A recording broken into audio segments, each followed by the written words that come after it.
Welcome, everyone, to the first episode of the Off and Turn 1 podcast. We are graciously hosted by All Star 15 TV. And, well, to my other side, or on my screen down here, I have my nice co host, Joe Hutchings. Actually, you're next to me right now. You're off to the left, and that's why I'm going like this. That's and why All Star 15 up here, got Hutchport over here, and a little icon right down here. How's it going, Gary? Oh, it's going well. It's going well. Hopefully, this is the first of many. We're going to be talking about all things racing here. I know we've been wanting to do that for a while. So anything Formula One, IndyCar, NASCAR, IMSA, we got it all here. Sure. Are you sure? Drag racing? Oh yeah, drag racing. Boat racing. What else you want to cover? Remote Swamp control buggies. car racing. No. Let's not get into RC car racing because then we'll be here all night. We probably will be here all night. And we have also got, iRacing every once in a while, too. We'll probably talk about it, I'm sure. Well, yeah, it's a given because, let's see. We run a pretty successful team there. That is true. We sure I'm hit. There you go. We do not care, and hopefully AJ doesn't mind, and we don't get canceled after the first episode. We just got to make it through the first 30 seconds, and we're at... Hold on. Fuck. Okay, got it. Out of the way. Okay. Well, we say the quiet part out loud at HSR. We sure do. We do that a lot. Well, of course, this week we're going to be talking about Daytona because that just happened on Monday. So we're going to be talking about that some. We've also got some off-season IndyCar news, a lot of good things. We have a new Indy 500 rule. And for the first time in a while, the IndyCar season, Joe, is going to be ending on an oval. Yeah, super stoked about that, actually. I'm actually really excited, but we really need to talk about the Daytona 500. Yeah, we do. Or the Fuel Save 450. You know what? I like that better. The fact that AJ Allmendinger was catching the field. All right, was it stage 1 or stage 2? He was pretty far back. Was it stage 2? Okay, yeah. The fact that he was about catching the field. He was about a half lap down because he had a penalty or something, and then he was still, they were running 40 to 50% throttle, and he was running faster than the lead pack, and there was 30 cars in that lead pack. They showed a graphic at one point. It was 176 for the field average, and he was running 180 miles an hour. So, yeah. You know what? Okay, fine. I get it, all right? You guys want to make stages, and you guys want to, play some strategy. We've done that before. That's fine. But you have 160,000 people in the stands, and who knows how many out in the infield, and the millions watching at home. We are here to watch you guys race. Right. I think it was... I can't remember who said it on Dale Jr.'s podcast. I think it might have been whoever his guest this week was. I can't remember who it was. Oh, it was Ray Evernham. I didn't come here to watch the computer run. I came here to watch the drivers race. And he was even saying, as a former NASCAR crew chief, that it's been a little more reliant on technology than the actual driver skill it takes in NASCAR these days. Which, to his point, you almost have to agree with that. I do have to agree.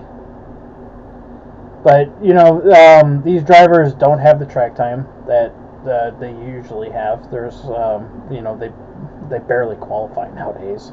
They're not practicing no practice anymore. Before Daytona 500 qualifying? That's... I don't know about all that. I've heard even people around the garage saying that they need to have at least single car practice, like the night before or a couple days before they do qualifying. At least on Monday or something, run them out there for a couple hours. Here's the thing I don't get, okay?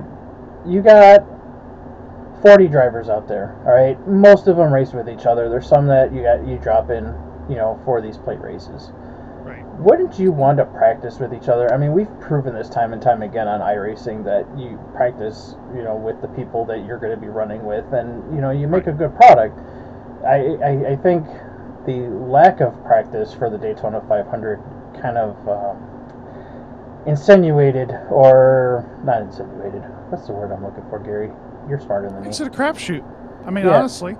I mean, if you think about it, I mean, look at how many cars that Brad Keselowski has wrecked in the last couple of years because there's really little to no practice time for the Daytona 500 in race trim, and not everybody, even when it is race trim practice, they're not going out there because they don't want to wreck their car. Yeah, that's 100% correct. I do believe too. They're still having supply chain issues with the cars, right? They are. That's why. I mean, they are, but I mean, Okay. that's why I've said maybe they need a second chassis supplier. Maybe that would help things. But I mean, you would notice that. Oh, hey, this chassis supplier is running better than this one. Let's just all go and buy this guy's stuff. That will happen. Hey, let's see. Early 2000s IRL ring a bell? Where Yeah, everybody started yeah. realizing that the Panos chassis was trash. The Riley and Scott, I think only one team ran Riley and Scott's, and then you had, everybody was going to the Dallara. And then same thing with Cart. The Reynard Firestone Honda package was the cat's ass, and everybody went to it, and it killed competition. But I don't know what I'm talking about. No. I wanted to run by you as well. We haven't really talked about it yet, but qualifying for the Daytona 500 this year. First time in 6-7 years a Hendrick car wasn't on the front row, and for the first time in 10 years they had an all Ford front row sweep. Last team to do that was Roush Fenway back in 2012 with Edwards and Greg Biffle, and you had that with Logano and McDowell on the front row for the 500. I actually liked the fact that there were Fords on the front row. You know me. I hate all manufacturers.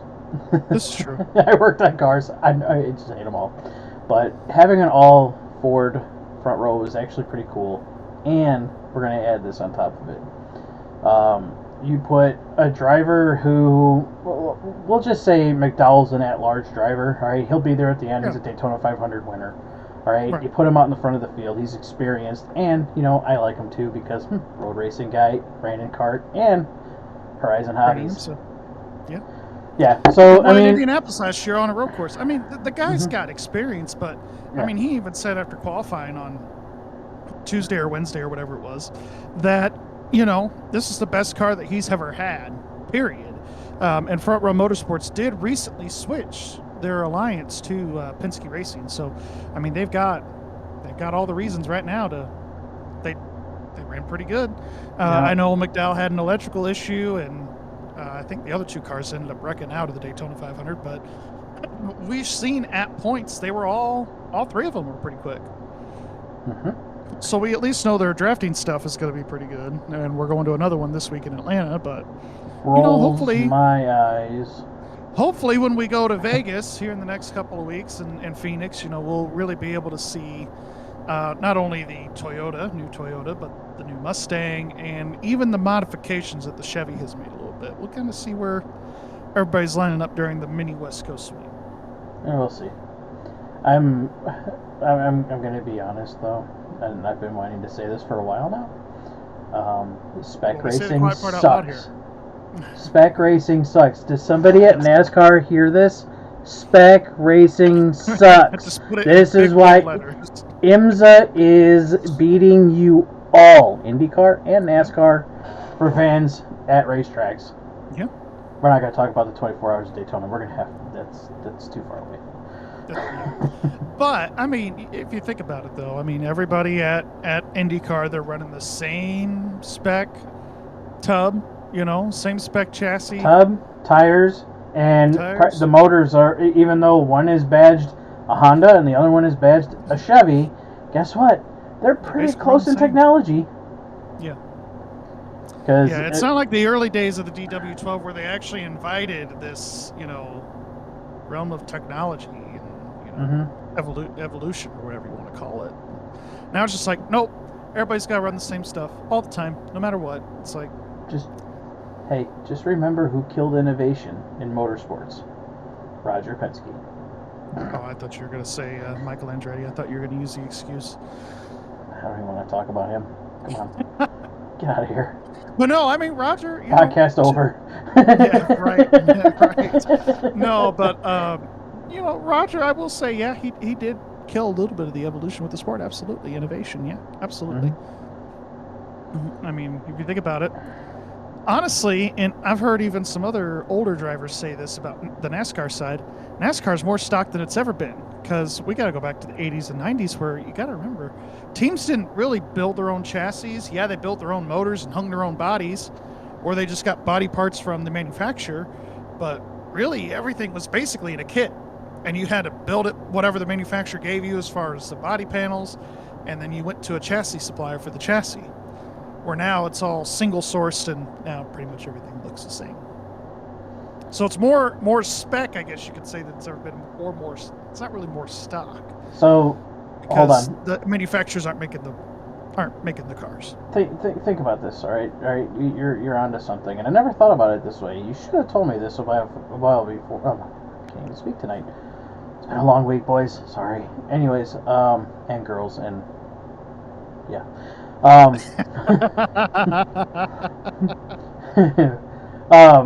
You should have hit me with this a while ago, and I, thinking about it too. Yes, you are correct.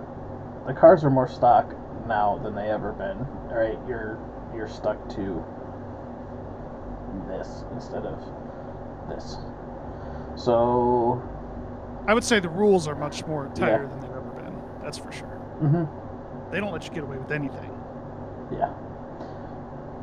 All right, I'm done with that. All right. What do you got now? Well, what else you got? let's hit on some. There's some IndyCar news here. I mean, we already kind of touched on the season finale at Nashville Superspeedway. We got St. Pete coming up, March 8th through the 10th. There, that whole IndyCar. I think IMSA is going to be there too. Maybe not. I don't know. That weekend there. But let's hit on the question of the week we got here. Who is your way too early prediction for the 2024 Sprint Cup Series Championship? Like, who's your way too early champion? You're gonna hate me for this. Are you gonna pick William Byron? Hmm? No, you're gonna pick Kyle Larson. Okay, all right. Well, hey, that's not a bad pick. He's been in the championship for each of the last 3 seasons now. Andy is the 2021 champion. Probably the best wheelman in the sport right now, outside of maybe Kyle Busch. NASCAR speaking, by the way. I don't see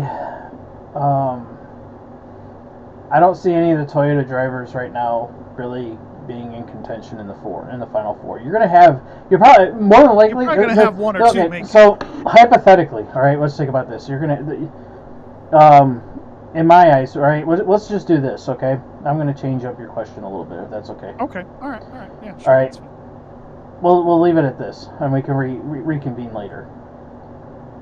Final four: Kyle Larson, Denny Hamlin, maybe Truex, because this is more than likely being his final season. He's probably going to try to run hard, and I'm going to go with Logano. So I want to make sure I heard you right with your final four. I'm writing this down so that we can reconvene on this later. So you said Kyle Larson, Denny Hamlin, Martin Truex, and Joey Logano. Bingo. Now, I did listen on SiriusXM the other day where Martin was proposed a question by Dave Moody of, hey, 2024, you win the championship, you're drop the mic moment, and you just retire. And he said, I don't know who said that, but I like that thinking.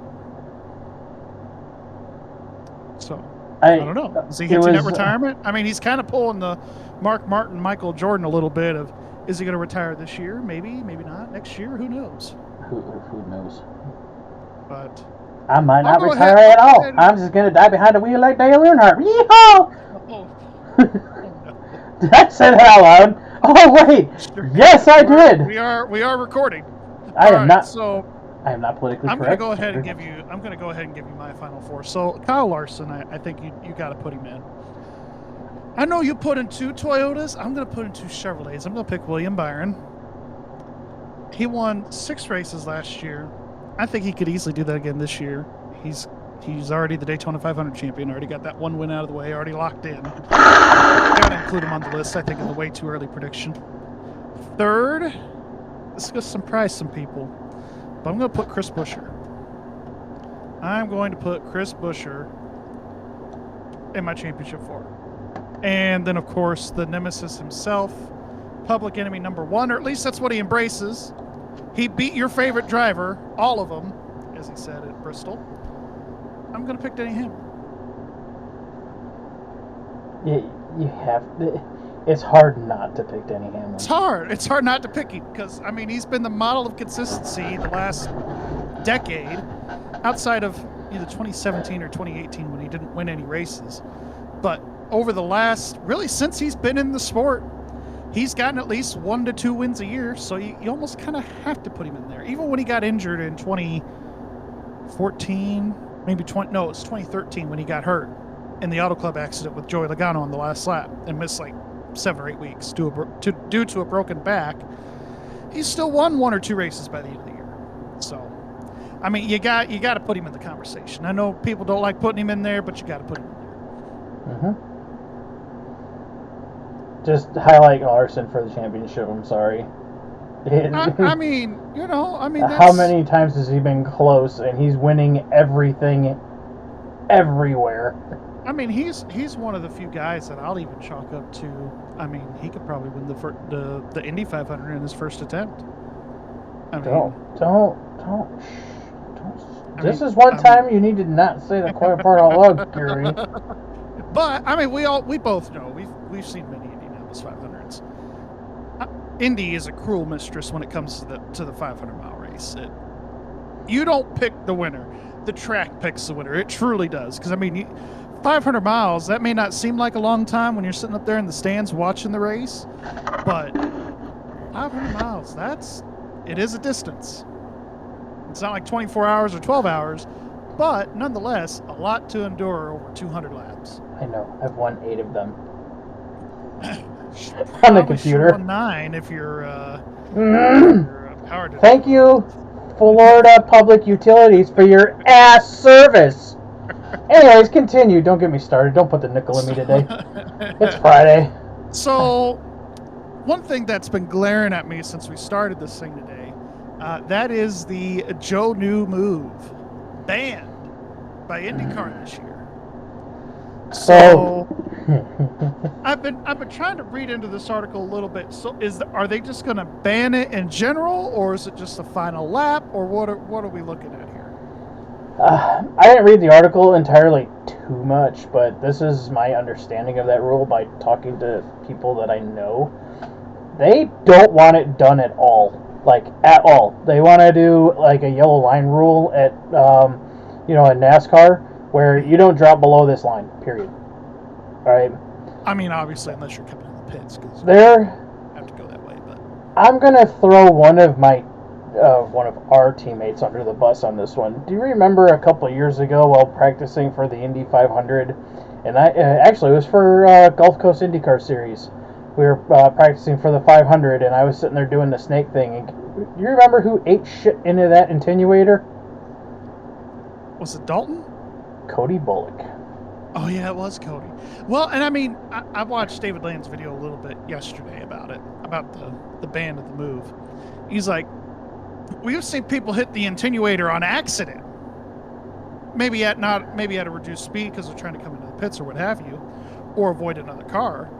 But could you imagine if they're hitting that thing at 220 miles an hour head on? They're going to be coming back in front of the racetrack, and that might kill somebody. Well, remember the conversation we had right after the 500, after I we were all awestruck about the tire hitting a car outside the turn 2. Turn 2. Yeah. Turn 2 sweet. Yeah.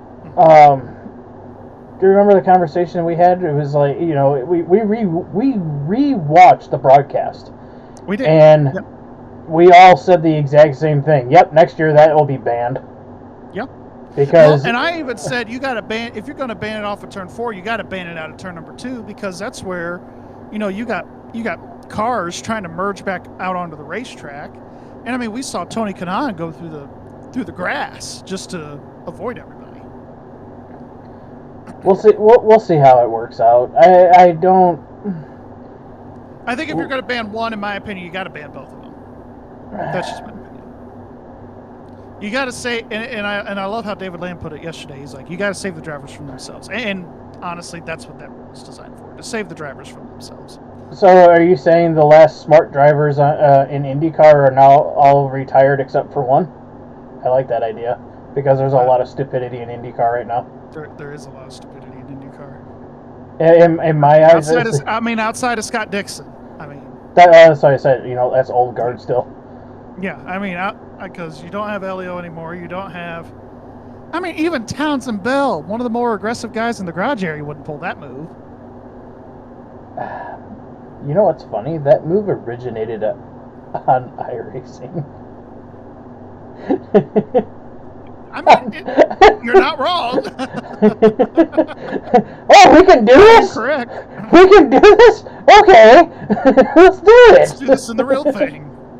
Where lives are at stake, and the cars are, hundreds of thousands of dollars in worth, Why not? Mm-hmm. Yeah, let's just do that. Fun stuff, yo. Yeah, let's just fully send it. Hold on. We got the, and then go that way.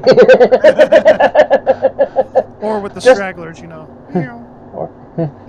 Let's go. Yeah. Are you really a race fan if you don't do that? I mean, everybody. You gotta wave them by. Yeah. AJ Foyt the fourth, rolling roadblock.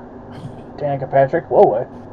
Anyways, continue. We're gonna be anyways. No, I'm okay with the move being banned, and I'm not in agreement with you about it being banned on both sides of the track because it's not as dangerous on the other side of the track. That is true. Right. It's more. It's more because pit road. You got fans there. You got the crews there. I mean, front straightaway in this place. It's a human canyon.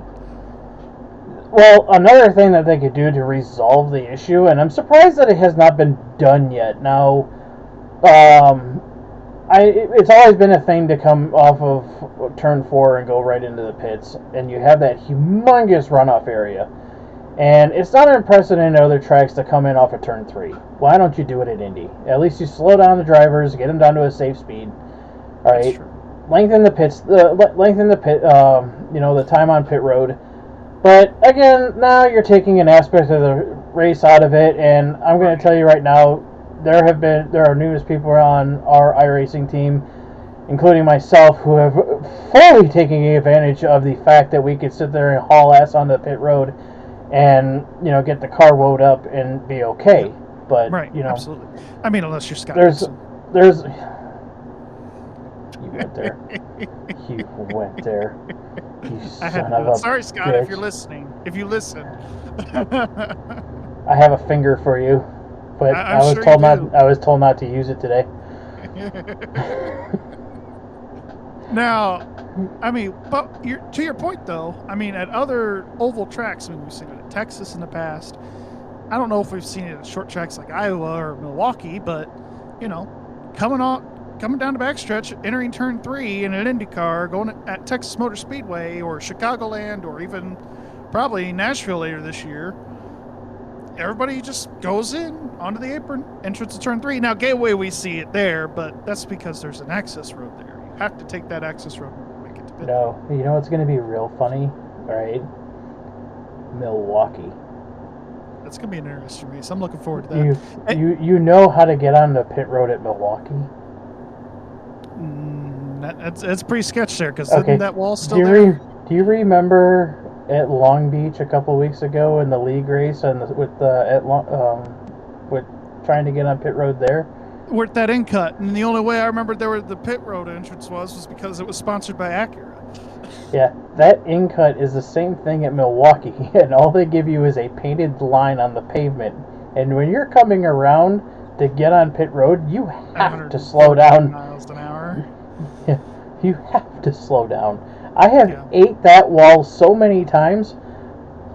Honestly, I'm trying to remember like old days, like because I haven't really raced on it on iRacing much, but if I remember back in my younger days racing it on like the EA console games back in the day, like in a truck race or in the Busch series back in the day, yeah, you did have to slow down quite a bit to make that in cut. But I mean, half the time in some video games and some races, I don't care what you're racing, you're taking yellow flag pit stops likely anyway because wrecks happen at Milwaukee. It's a really flat track, but Milwaukee, that is the ample opportunity for the fans to finally put their money where their mouth is. They've been saying they want to go back to Milwaukee. They've been saying they want more ovals. We got to pack these ovals this year, without a doubt. Yeah, I wish I lived up north. I'd be there. Hey, we don't. Not sponsored. It's not sponsored. I'm just trying to cover it up. Although, whatever. All right. We just like to play games around here. Well, let's talk about David Malukas. Had a biking incident or something. Broke his hand or something. Or broke his wrist or something. Anyways, there was recently a Homestead test that Errol McLaren put on for Callum Ilott. I guess he might be the replacement for Malukas come St. Pete if he can't go. Doubt it. Malukas will be in that car. Ilott they called him in to say, hey, we need a driver, and we need a driver like yesterday. Can you come in and help us out here real quick for this test? Because we need to get some laps on this car because it's newer and we bought a whole bunch of these. So can you please come in and help us out?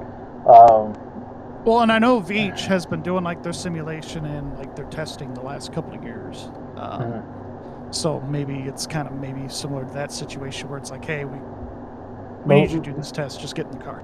Malukas is the future of IndyCar, and he's not going to miss St. Pete. No, I don't think he would either. I mean, going from Dale Coyne to now going over to Errol McLaren this year, I mean, even though we don't give McLaren a whole lot of credit for how good they are in IndyCar, I mean, they're better than Dale Coyne. So, and we've seen what he could do with that crap wagon at Dale Coyne. Yeah, I think it's a bad move for him to. He had so many different offers on the table.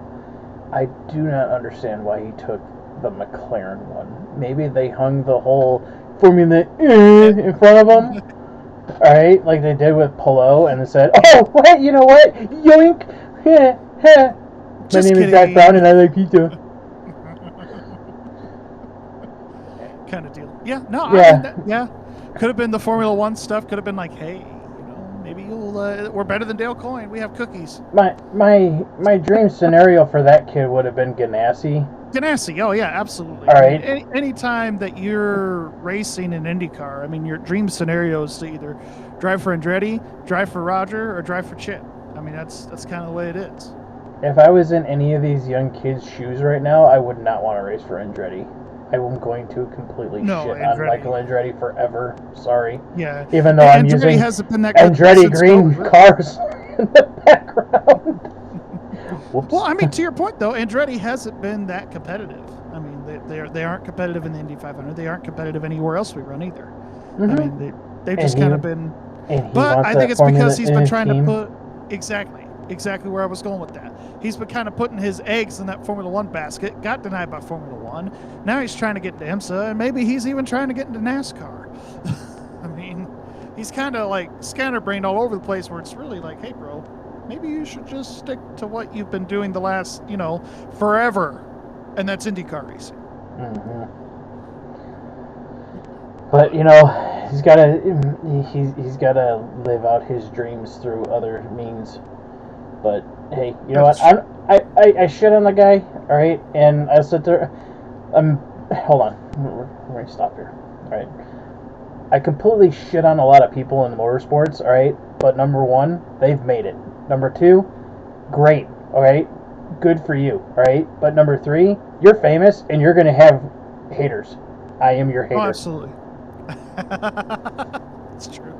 That is true. You are one of the biggest haters. Just in general, because I mean, we talk crap about everybody in motorsports. Nobody's safe. Nobody's safe. So I know we briefly touched on it earlier, saying, hey, it was a good move, but Nashville, I mean, they're ditching the street course at least for the foreseeable future until the Titans get their new stadium done. I kind of hope it's a permanent thing that they go to Nashville Superspeedway, but I don't think I've ever watched a race at Nashville Superspeedway, so I don't even know if it puts on good racing. I don't even know if it'll put on good racing now with the new car, because the last time they were there, I know it was the IR05s, the crap wagons. So, I mean, does it put on good racing at Nashville? I don't know. Remains to be seen. Jury's out on that one. There's video around somewhere of a Gulf Coast IndyCar Series race at Nashville Superspeedway, and it was entertaining.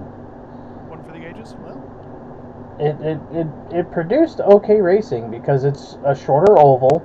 Right. It's not a mile and a half. It's not a... Yeah, it's a 1.3 trial. It's a mile and a third trial. Yeah. Or the 1.3 mile airport. I'm sorry. I mean, it's concrete. I flew a couple times. All in the same season. It seemed like after he won Indy, he was doing more flying than he was actually driving. It was back-to-back Michigan and Nashville. But anyways, good move for IndyCar, right, to get you guys out of the construction. I'm personally trying to figure out provisions to go and hit that race and the IMSA race at Indianapolis in back-to-back weekends. Trying to work on it. Trying to figure it out. Please, somebody help out. You know who you are. I know who he is. Yeah. I see it as a good thing, and I hope the IndyCar fans show out so that race permanently gets moved. I understand there are a lot of people in Nashville that absolutely would love to have their street course back. Yeah. Right. But as a fan and as a let's just call it a fan perspective, I'd rather see racing instead of wrecking. And Nashville has been a lot of wrecking. Racing. And I nicknamed Nashville Trashville because I am a Blackhawks fan. I can't stand Nashville Predators, so we call you guys Trashville. And Trashville seems to be the place where IndyCar wrecks the most cars. So yeah, keep it off the streets. Put it on the oval. Use what you got. All right. Stop inconveniencing the citizens. Yeah, the bridge concept, great, worked awesome for a couple of years. All right, you probably produced one of the most exciting finishes to a race by a guy, pretty much being airborne, getting 4 freshies, and then going out and winning the race with Marcus Ericsson. Sebastian Bourdais about that. He's pretty mad about that. Yeah, well, you know what? He can keep wrecking Ganassi cars all he wants.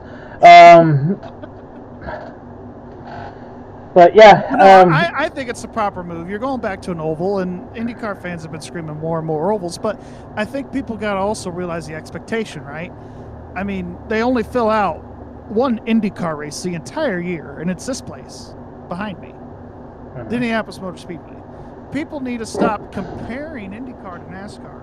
If they get 40,000 or 50,000 people to show up to an IndyCar race, that's a W. Outside of Indianapolis 500, that's a W. Because even the Grand Prix race at IMS does not sell out because it's not the Indianapolis 500. Like you're not 40 or 50,000 people. I think that's really good for an IndyCar only event at Nashville Superspeedway. I've been to IndyCar races where we've had 500,000 people. All right, Indianapolis Motor Speedway. All right. I've been to IndyCar races where there have been 5,000 people in the stands. All right. Chicagoland. No, not Chicagoland, actually. Milwaukee. Yeah. Milwaukee was dead, like dead. Like there's nobody in the grandstand. They stopped going there because nobody wanted to go to West Ellis, Wisconsin. And then the IndyCar purists, bitched and complained that we want Road America. Why isn't IndyCar at Road America? Well, we have to take away Milwaukee. Well, why is that? Why are you doing that? Well, we can't sell tickets here, and why are we going to try to sell tickets for 2 events? It was what the fuck are we gonna do? All right, and the whole Mario Andretti or the Andretti family being the promoters of, was it it was the I think Mario was promoting. Mario was promoting one, and Michael was promoting Milwaukee. I think, or it could be backwards. I think it's backwards, but they were cross promoting, and it was just all bad, and just it was a headache. I'm glad IndyCar's back at Road America. Please don't leave that place. That is that is like the the road racing playground of America. Yeah, I mean it's their top series that goes there. I mean outside of IMSA. IMSA. I mean, IMSA is their top series, but outside of IMSA, I mean IndyCar's the next best thing. And from what I could tell, it doesn't look like NASCAR is going back there, but I don't think they're really welcome back there either. Well, there's a reason why NASCAR paid for that track to be repaved, but I said the quiet part out loud again. yeah, they kind of tore up the track a little bit, so. Yeah. But, I mean, when you have big, heavy stock cars, it's going to happen. It happens. What else are you going to hit me with there, Gary? Let's see. Well, we talked about the Joseph Newgarden move being banned. Let's throw some new stuff at you here. So, Noah Gragson to the 10 car. Good move for him or bad move for him? Or about the same, because he drove the 42 last year before his little meme incident there.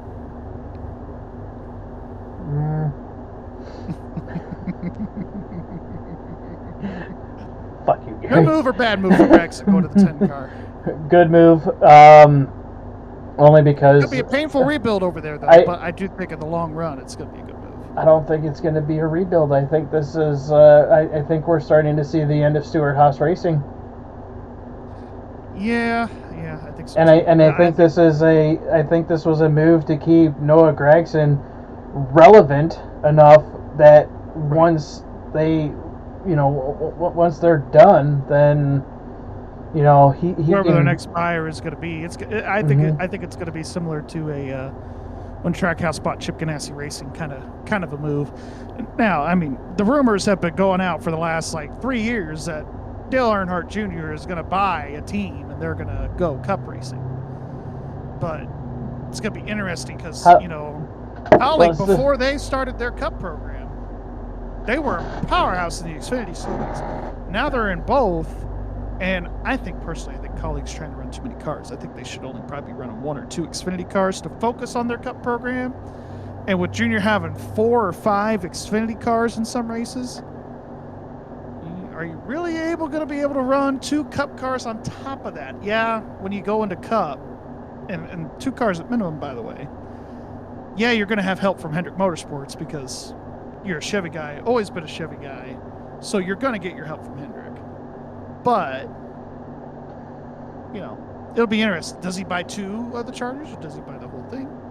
We'll see how that goes. What if the Chargers disappear? I think Junior's waiting for the Chargers to disappear. He's going to end up picking up. He's going to end up picking up Stewart-Haas Racing on a bargain because Tony Stewart's going to be like, you know what? You guys are taking away my charter. You're taking away the thing that is, I have right now of value in my team. Yeah, you know what, NASCAR, you can get fucked, and I'm going to sell my team to Junior. Junior's going to pick it up on pennies on the dollar, and then it's going to snowball from there. Because this is going to end up, blanketing NASCAR, but as a whole. And honestly, I mean, let's think about this too. I mean, the team owners did not come to a charter agreement. Yeah, so now it's like, we haven't. Is there going to be charters? What are we doing here, NASCAR? I mean, we don't have enough notes on that, and I'm going to dig in through the interwebs to find that shit right now. Yeah. Well, we'll talk about that another time. But I mean, there's no agreement. Are they going to get a new one, or are we just kind of sitting out here in no man's land? What are we looking at here? But it looks like also, too, I mean, Kaz Grala is going to be driving the 15 and for 25 races starting, I believe, this weekend in Atlanta. Riley Herbst drove that car last week in the 500. Justin Haley to the 51. I think Rick Ware's got something going there. Now that they've got that alliance with Roush, We saw Haley run in the top 10 of the Daytona 500, better than any Rick Ware car ever. Yeah, I know Justin Haley's good at super Mike speedways. Robinson won the Daytona 500 on iRacing. I wouldn't trust your judgment on that of Justin Haley. Well, right. Let's Because Justin Haley's good at plate races, but compared to what the other drivers have done in that car, he's done better than those drivers. I'm anxious to see when they go to a place like Vegas, when they go to Phoenix, that's when, and even Brett Keselowski said this with the new Mustang, we're going to see where Rick Ware's at. Come in here, race 3 or 4, what kind of speed they got. I think they've made some improvements. They've hired some better people. We'll just kind of have to see where the execution lies, over the next few weeks. Daniel Hemrick's back in the Cup Series, back in the 31 car full-time for colleague AJ Allmendinger, some movement back down to Xfinity, not running Cup full-time, so that 16 car is kind of an all-star car, if you will. Everybody kind of pitching in here and there. Allmendinger drove in the Daytona 500. Josh Williams is going to drive this week at Atlanta. Yes, that same Josh Williams that parked it on the front stretch and said peace. Does that whole Dinger thing going back down to Xfinity, that's all because there are rumors floating around that he was bitching up a storm about the next-gen car. Is that part of it? I've heard part of that, like that's potentially a thing. But also I think the fact that he's older, he's got a son, he wants to be home on Sundays. I can't fault him for it. And, the Xfinity Series, shorter races, he's better in an Xfinity car. We've seen it time and again. Every time he's in an Xfinity car, he has a chance to run really well, especially when we get to those road courses. I think it was a combination of the two, but I think it's more so I think he just likes running in the Xfinity Series. He doesn't mind being the veteran of the series like a Justin Allgaier. He doesn't mind it at all. He's raced in Cup. He's done his time in Cup. I think part of it, is a breath of fresh air, but I also think part of it is the next-gen car, too. I mean, the old drivers, yes, I'm calling Harvick old. Yes, I'm calling AJ Allmendinger old. Jimmy Johnson old. They don't really like the new car. Kyle Busch. It's kind of been announced. They don't like it. That car sucks. Hey, I mean, when was the first time we heard Kyle Busch say that? Old driver right here. I hate these fucking new cars. They are absolute ass to drive. I do not like them at all. And I know a lot of iRacing leagues, people want on iRacing, they want to run in a Cup league, right? Well, they want to run the next-gen car. They don't want to run the old Cup car, it seems like, because you try to get people to run the old stuff, and they're like, we're not interested. We got to run the new stuff. It is what it is, Yep. So, yeah, the 16 car for Caldy, kind of an all-star car. John Hunter Nemechek to the 42, Legacy Motor Club to Toyota. I think it's a good move for Legacy as a whole. Switching to Toyota kind of puts them third on the pecking order with Toyota, as opposed to the bottom has fallen out here in the Chevrolet camp. They didn't even get Chevy manufacturer support really a whole lot in their last couple years before they switched anyway. It was kind of like, oh, Richard Petty's here. You guys do whatever you want. We don't care. When it came to Daytona and Talladega to work together, you guys do whatever you want. It didn't matter. So I think it's a good move for Legacy. They did get some new sponsorship out of it. I mean, they got the Family Dollar Tree company sponsoring them, which it has helped Jimmy Johnson to expand his schedule from 3 or 4 races last year to 9 races this year. He ran Daytona. We saw that. He's going to run Texas, Kansas 1, Charlotte 1, Dover, the Brickyard, the Fall Kansas and Vegas races, and he's running the season finale at Phoenix. All right, so stupid, early, crazy prediction for Brickyard? Let's hear it. Jimmy Johnson wins the Brickyard? No, he wrecks it in turn 2. I mean, he did that in his IndyCar race. Exactly. I mean, one of the first Brickyards I went to was 2005, and that was when he was having troubles at the other end of the speedway in turns 3 and 4. If you remember the 05 race, he hit the wall so hard it knocked him out, he don't even remember it. Hold on, wait, I'm going to put my head up a little bit, and I'm going to do this. Yeah, that's kind of how you look there, yeah. And, I mean, 07, same deal. Same end of the speedway, blew a tire out, going into 3, defending Brickyard 400 winner, bam, into the fence. He might come out in a blaze. Maybe not blaze of glory, but it'll be a blaze for him because he's 4-time Brickyard 400 winner when he doesn't hit the fence. Yeah, you're right. Winner, something like that. Hold on. I mean, either he wins or he wrecks. It's kind of like Checkers or wreckers. Let's go. I'm not going to take my foot off the gas until I see God or a checkered flag kind of stuff. With Jimmy at the brickyard. I think that's in here. Hang on. Craptacular. Hold on. I don't. Gonna put my foot on the floor and I'm not lifting till I see God or a checkered flag. That's right. Probably that's. Thank you for the mean goal. Glorious meme. Right. And of course, we already kind of briefly touched on Justin Haley going to Rick Ware. I mean, we'll kind of see how that goes. I've also heard another rumor too that he's really only there for a couple of years until Brad Kay finally decides to call it a career and he'll just take over the 6 car. I've heard that rumor. We'll see if that actually sticks. I doubt it. But Spire expanding to 3 cars. They got 3 full-time trucks now. They bought that charter from BJ McLeod and Matt Tiff, Live Fast Motorsports, Joe Falk there. And they've expanded to 3 cars. They've got Zane Smith in the 71, of course, on loan from Trackhouse. But Spire running 3 cars. They got the 7, the 71, and the 77. They've got a really solid driver lineup. Young guys, too. They got LaJoy, kind of the veteran. Zane Smith, and then they've got Carson Hocevar, which... Good luck. Right. I mean, we saw Corey darn near win the thing last week at Daytona. He floated in the top 5, top 10 all race long. It seemed like once that first track was kind of done, he worked his way up through the field. And Carson at times, maybe not necessarily at Daytona, but whenever he's hopped in that car, when he hopped in that car at Gateway for Corey when he was driving the 9 car, showed some speed. I mean, he was running pretty good, ran top 15, so I think we could kind of expect that for Hocevar a little bit this year. Maybe not running up front, but maybe a similar rookie year to Ty Gibbs running 20th every week just to get some good finishes and maybe toward the end of the year starting to run really well. You know, on our show notes, you spelled Hocevar's name wrong. I did? Yeah, it should say hover car.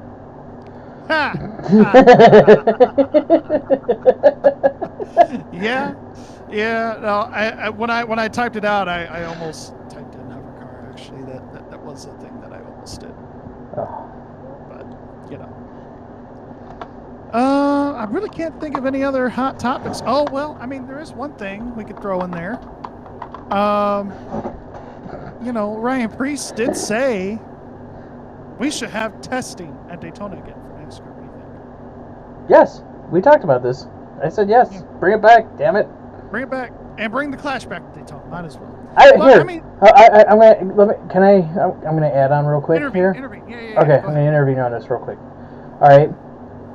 I pay good ass money to go to a fucking race to watch fucking race cars on a racetrack. You better be on the fucking racetrack like an IMSA event where it is non-stop cars on track. This is bullshit that you guys only put on the show and leave. Fuck you, NASCAR. This is why I don't watch you anymore. Thank you. Yeah, no, I mean, I agree with that. I mean, you think about it. You pay for a ticket to go. Non-stop cars. I mean, you got to think about it. When they had their 3-4 day weekends out there, even with counting the old Xfinity days where they would be on the track for Thursday. I mean, you had Thursday, Friday, Saturday. You had a race every once in a while. Lots of practice time. I mean, so those were the days. I've been to very few NASCAR races in my life. I've been to way too many IMSA races, way too many sports car races, just IndyCar, whatever. All right. The NASCAR races that come to my mind real quick are I went to Chicagoland Speedway. I had a photo pass. All you saw this was in 04, 05, somewhere in there. We went Thursday afternoon for the load-in. They put cars on track, right? I think it was the ARCA Series was on track.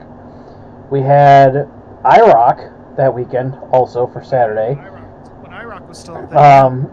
The Xfinity Series, which was the Busch Series at the time. All right. And then the Cup, you had 2 Cup practices plus qualifying.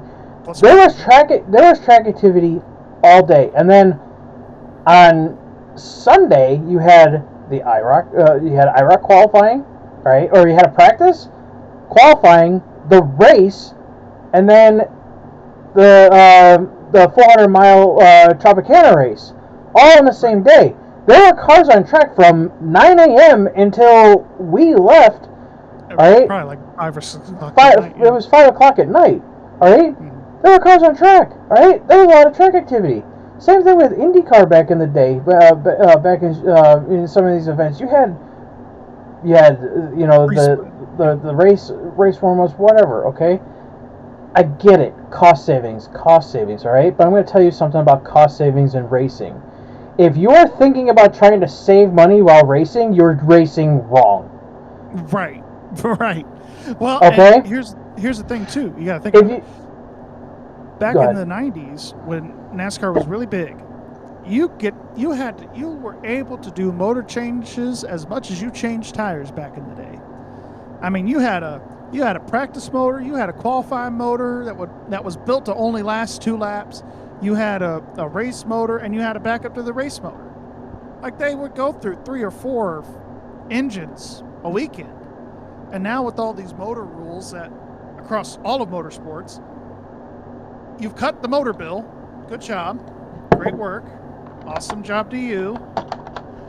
But now it's like, oh, well, now we need to cut more cost savings. Let's just take all the cars off the racetrack. Mm-hmm. Like, yeah, I don't know about all that. I hate it. I hate it. Yeah. Again, and we went looking into racing to save money. It ain't gonna happen. The missus and I went to Daytona in 22, right, and Talladega in 23. You left halfway through both those races. Daytona we stayed for the end of the race. We stayed until the end, which that sucked. Daytona, fix your shit. Talladega, I was so freaking bored. All right, I was like, okay, great. There are cars going around track. You guys are doing great, but this is the only stuff that was going on track that day. It sucked. All right, I go to a race to see cars on a racetrack. This is why. All right, Gary, you were never at an IMSA event until we went in September. Okay, now how long? There were cars on track more than there were downtime, correct? I was going to say, I think the slightest bit of downtime was maybe 10 minutes. Just so they would inspect the track, make sure there wasn't any debris or anything, and then send the next class out there. Whoever's going to be out there next. And, I mean, we saw it with the Super Trofeo Series. They were driving right by the Porta-Johns after the race in the infield just to get back to the garage area. Actually, the camera, those videos are still on this camera. They would take the cars out of turn 1 for the people that weren't there. They took them out of turn 1, and they basically made a big old U-turn. There's an opening there in the gate in the fence. Went through the fence and drove right back to the garage area through the infield. Just so that the next set of cars, whoever that might have been, Porsche Cup or something, who I don't remember. There were so many cars on track, so many classes out there that weekend.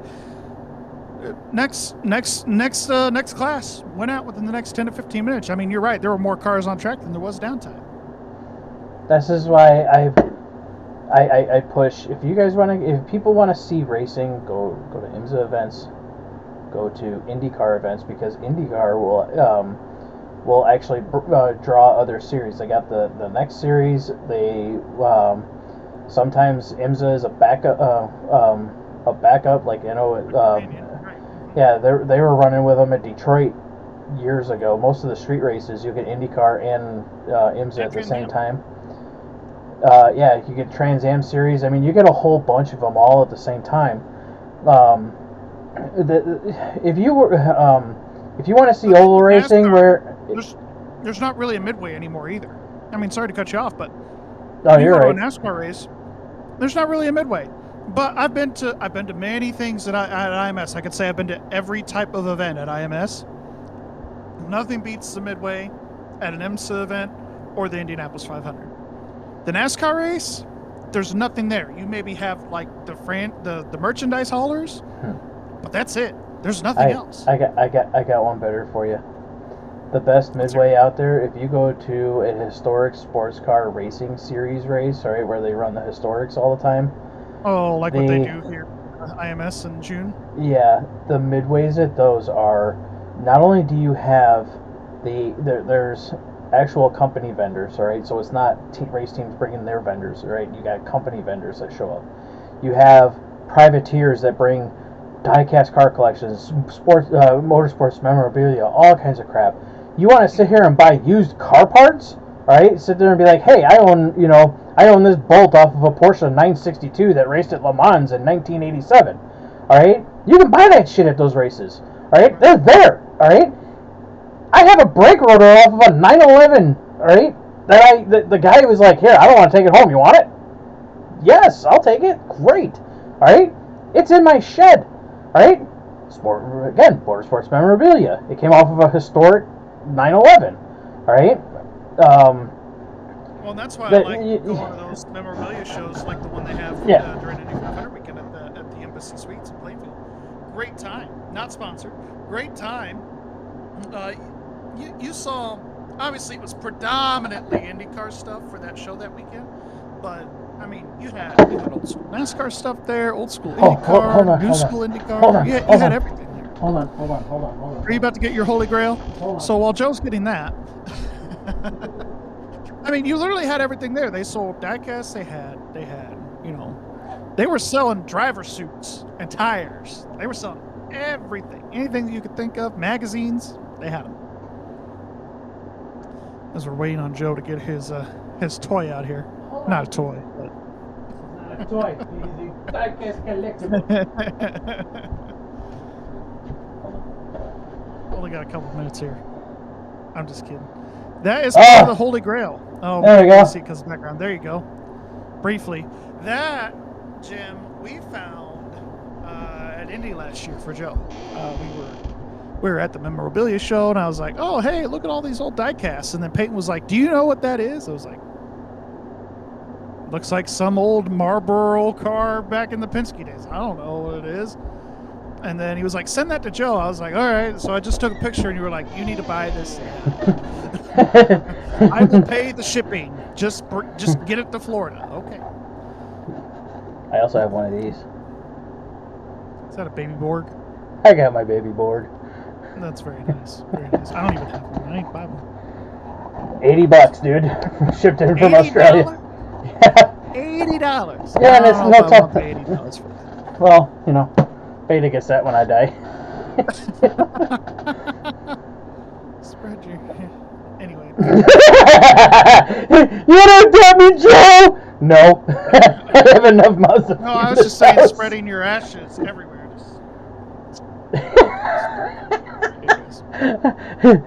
Poof. Oh shit! Well, We got the urn. Any final thoughts before, as we get ready to wrap this thing up here? Well, do you want to? We're just getting started with the podcast, people. I'm sorry. All right, this is our first one. All right, not both of us are rookies to this crap. All right, there's a lot of things in the works, and we want to, we want to have fun with this. We're not politically correct when it comes to anything, at least motorsports wise. We want to be we want to keep you entertained, and I hope you guys were entertained by this. And Gary, thank you for getting the idea together to do this. Yeah, and absolutely. I'm gonna try my best to get some good media together because that's the goal of this thing for y'all. Right. And that's the goal for this thing for y'all, is to just come in here and listen to us babble about racing for an hour or hour and a half, whatever. Goal's just have fun with this. We got a lot of stuff in the works for you. Thanks again to AJ Capola of All Star 15 TV to allow us to put this on his YouTube channel. We're grateful for that. But thanks, AJ. Thank you. Yes. Thanks to AJ. Thanks to you, Joe, for recording this every week, moving forward here and getting us to go. But like I said, we got a lot of things coming up. We're really excited to share them with you. But if there's anything that you guys might want us to talk about, feel free as we upload this to YouTube land. If you got any comments about this, let us know. We're down for critiques and everything like that. So, anything else before we say goodbye to the people?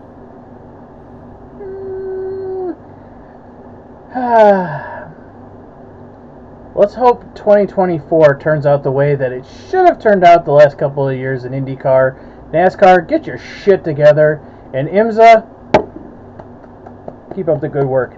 Fix this whole driver rating shit in the BOP, because that's not how motorsports works. Absolutely. Well, without further ado, thanks again for watching and listening. Again, my name's Gary. That's Joe Hutchings. Thanks again to AJ of All Star 15 TV, Hutch Sport Racing, for allowing us to take about an hour of your time every so often, every week, once a week. I don't know. Whenever we get a chance to record it. That's right. That's right. Coming up this week in motorsports, as you guys know, we got NASCAR this weekend. They are at Atlanta Motor Speedway. We got the truck race, Xfinity race, and Cup race all this week. But thanks again to our partners. We don't have any. Hey! We're working on it. It's a work in progress. It's like EJ's Neato Saturday Night, presented by no one. Anyways, you all have a good night. Thanks for listening. And again, I hope you guys have enjoyed this All-Star 15 TV production. Peace! Oh yeah, this is not from Speedway, Indiana.